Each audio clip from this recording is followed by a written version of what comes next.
Hello there, Rabbi. How you doing this happy day? Skippy and I are out having a good time together.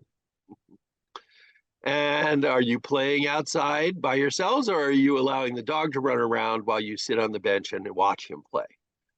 We do both. Sometimes I throw a ball, sometimes I throw a stick, and sometimes I sort of pretend that I'm Skippy and running around the field.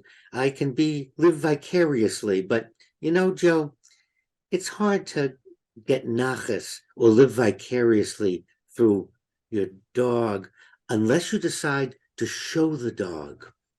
And then we're flipped over to our topic, Naches, Naches, where do I find my Naches? Hmm. Uh, and it's a Jewish problem, is this idea of living vicariously or getting pleasure through my children, my pet, even my job or my career. And that's what I'd like to talk to you about today, this idea of living vicariously. So is that what Naches is? Living vicariously?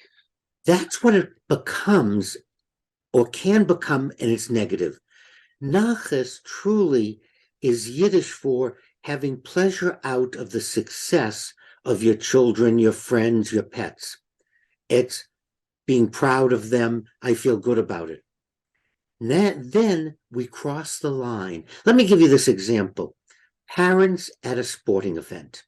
It's softball, it's soccer, it's t-ball, you name it.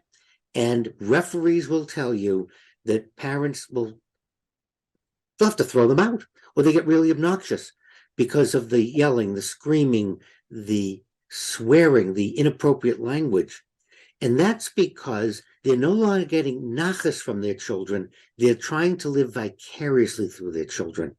So the child can't make a mistake, can't miss a base, has to always be successful, rather than deriving pleasure out of watching our children have a good time. See, that's what nachas is. Watching children, watching pets, having a good time, living life. However, we then cross the line, and I want my child to win the Nobel Prize because then I can brag about it.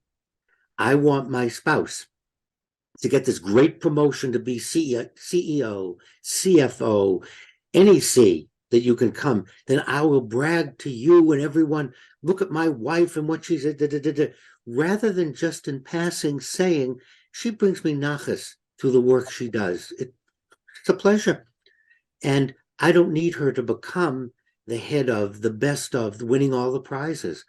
Too often, in people I see, people I run into, Nachas crosses the line from pleasure in someone's accomplishments to living vicariously.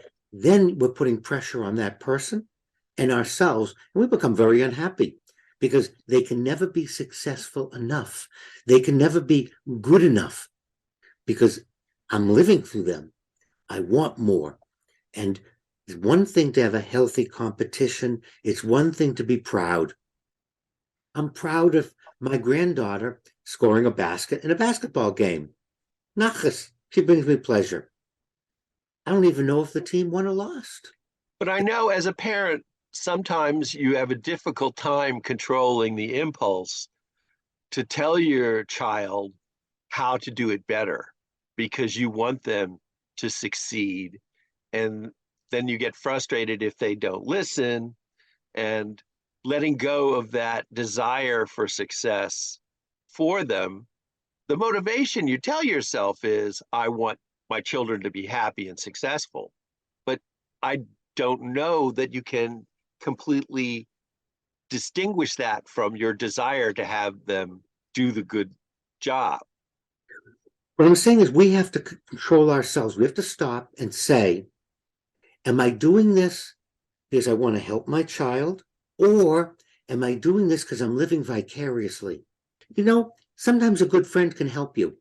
And you can say to them, have I crossed the line? Am I now left nachas, joy or pleasure from their success, and entered the world, the realm of living vicariously through my children? That's a good way to put it, Joe. You need a buddy, a partner, somebody to help, a wingman, a wing woman, someone to help steer you towards Naches and not living vicariously. So we have to find our little meter reader to give us our reality check. Are you available? I'm always available for you and anyone out there. You have my email. Let me know if you'd like to run anything by me. I'll be glad to be your meter. Well, thank you as always, Rabbi. I hope my needle stays in the green, and I look forward to the next time I get to go to the park with you and Skippy and run around, perhaps on all fours. And I want you to know that your cartoons and you as a cartoonist always bring me nachas. I always brings me pleasure and pride to know that a great cartoonist like yourself is my friend. And I don't want to be a cartoonist. Thank you, Rabbi. Checks in the mail.